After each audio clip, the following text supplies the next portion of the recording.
Backwater Squall, a Kurt Hunter mystery, Book 12, written by Stephen Becker, performed by Paul J. Mcsorley.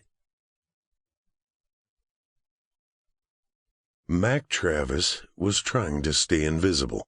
Living in the backcountry of the pristine Florida Keys, Mac spends his days fishing, diving, and doing enough salvage work to pay his bills.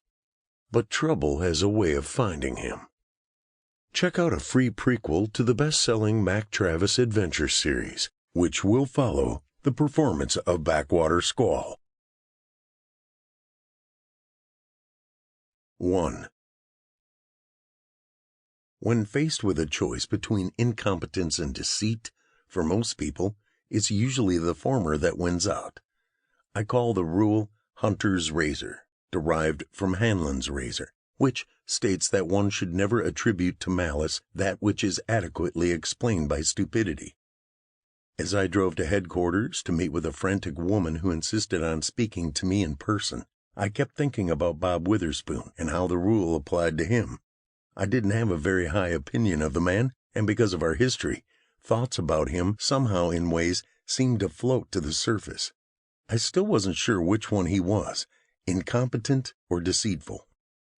The woman had demanded to speak only to me.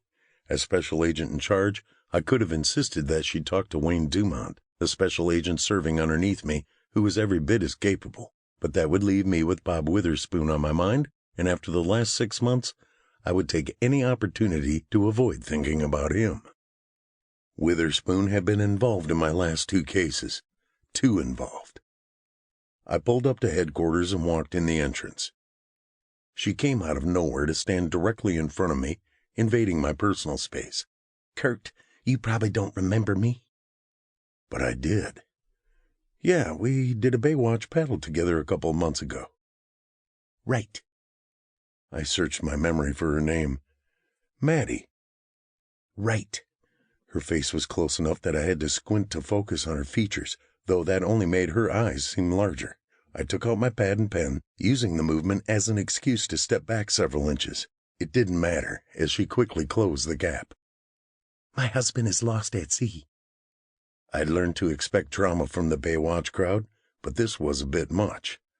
Why don't we sit down and you can tell me what happened?